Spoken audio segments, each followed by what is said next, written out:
Oh, nako, eto may nakita ko isa mga kababayan. Magugulot kayo dito. Ang tanong ko sa sarili ko dito, ano ba 'to, inipit ni Duterte yung budget nung mga nurse, yung mga ay si ano pala 'to, oh eto. Pang-apat nating topic mga kababayan. 27 billion, no? Emergency allowance. Ito usapang noong COVID pa ho ito, mga bossing. 27 billion emergency allowance binigay. Mga COVID frontliner, yon yung mga nagtrabaho po nung panahon ng COVID, yung mga nurse, mga doktor, etc., etc. Na-solve na daw kay Amena Pangandaman. Ano ba po ang ginawa nito, mga kababayan? Alinsunod sa direktiba ni Pangulong Ferdinand Bongbong Marcos Jr. Inaprubahan at pinalalabas na ngayong araw ni Department of Budget and Management Secretary Amena Pangandaman ang higit kumulang na 27 bilyong pondo para sa natitirang health emergency allowance ng mga healthcare worker na hindi pa naibibigay. Ang tagal na nun Biruin nyo ho mga kababayan. Panahon pa ng dating Pangulong Duterte yun. Yung mga frontliner ho natin, mga bossing na talaga namang sabi ko sa inyo, nung panahon na yun, nung COVID, diring-diri ho tayo sa isa't isa Ano? Mga kababayan, diring-diri ho tayo sa isa't isa. Pero po, yung mga frontliner natin, mga bossing, ayun, wala silang pake. Kailangan isalba natin itong mga kababayan natin na mga nahihirapan po sa COVID. Sabi ni El Pilipinas, ayan yung allowance ng mga frontliners na natenga sa Duterte admin. Tagal na niyang pera na yan. Ngayon pa lang naibigay. Salamat kay PBBM. Biruin mo yun.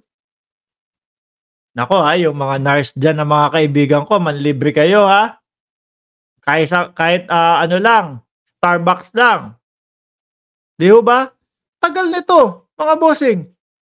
Dapat, nung pa lang po, habang sila ay nagtatrabaho nun, na i-release na ito Para lalong ganahan yung ating mga nurse, yung ating mga frontliner. Kung sasabihin mong maiipit pa, ano kaya? Inipit nila ito, naipit o kung ano ang dahilan, kung bakit. Pero at least, mga bossing, Chief Amo, sir, naaprubahan na po ng ating Pangulo. Ibigay na yan doon sa mga tamang tao. Yung mga sinasabi ni Ma'am GB, salute tayo sa ginawa ng mga frontliners na nagbuwis ng buhay para sa mamamayan. Correct. Sabi ni Red, balak ata nilang ibulsa Yung pamilya ng mga nategi na frontliners, kinawawa ng sobra dyan. Biruin nyo. Magpasalamat na lang talaga tayo dito sa administrasyon po ng Pangulong Bongbong Marcos, mga bossing. Kaya sabi ko, nako, kailangan tuloy-tuloy ito. Gary De La Torre, ang tunay na may malasakit sa mga frontliner ay hindi si Senator Go. Si Senator Go, kundi ang ating PBBM. Bravo. Ano ba ginawa ni Go? Kasi madami akong nakitang ginawa ni Senator Bongo, mga tarpaulin. Napakadami ho. Mga tarpaulin na nakikita ko sa kalsada. Tsaka yung yung palugaw, yung pagoto. Goto, lugaw. Yun. Yun yung nakita ko mga ginawa ho ni Senator Go. Mga kababayan. Ang tunay na may malasakit sa mga frontliners. Sinisigaw ni Bongo? Na may malasakit. May malasakit center pa si Bonggong nalalaman Anyway, mga kababayan, dumako na ho tayo dito kay Trillanes. Nako, ito, mga bossing. Ito yung pinaka-breaking news natin, mga kababayan.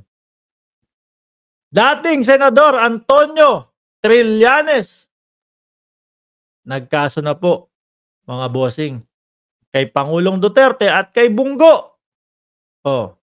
Ito, ayan Ano ba yun? Uy, ito Sabi dito, solid ang ebidensya versus Digong at Bongo Trillanes. mga kababayan. Ngayong araw po, pumunta na po at opisyal na naghain ng kanyang kaso o ng reklamo laban po kay dating Pangulong Duterte at kay Bongo, mga kababayan, itong si dating Senador Trillanes, mga bossing. Ito ay tungkol sa mga government projects totaling 6.6 billion pesos na ini-award nila doon sa tatay at kapatid ni Bongo, sabi ni dating Senador Antonio Trillanes Deport. Ang kapal ho, mga kababayan, nung hawak na papel ni dating Senador Trillanes, mga bossing. Ano? Eto pa. Pakita pa natin ito. Sabi dito, personal. Personal na nagtungo si dating Senador Antonio Trillanes Deport sa punong tanggapan ng Department of Justice sa Maynila ngayong Biyernes, Hulyo 6 ng umaga upang maghain ng reklamong plunder at graft laban kina dating Pangulong Rodrigo Duterte, Senator Christopher Bongo, ama nitong si Desiderio Lim Go at kapatid na si Alfredo Almero Go at si Alice Go. Ay hindi pala kasama yon si Alice Go. Mga kababayan, ito po ay maliwanag na plunder at lahat ng element ng plunder charges ay nandirito sa kasong ito. Kumpleto, Ricardo, mga kababayan. Ako, kailangan sagutin niya nila Senator Bongo. Kasi ang sinasabi dito, mga bossing, kumbaga parang karamihan nung mga proyekto doon sa Davao, isa lang ang napupuntahan ho. Kundi ako nagkakamali. Doon, doon sa negosyo nila Bongo. Sila yung gumagawa. Kumbaga, yan po kasi, mga kababayan, merong mga meron hong mga, tawag dito? Yung tipo bang maglalaban-laban sila kung sino yung pinakamababa ang presyo, etc., etc.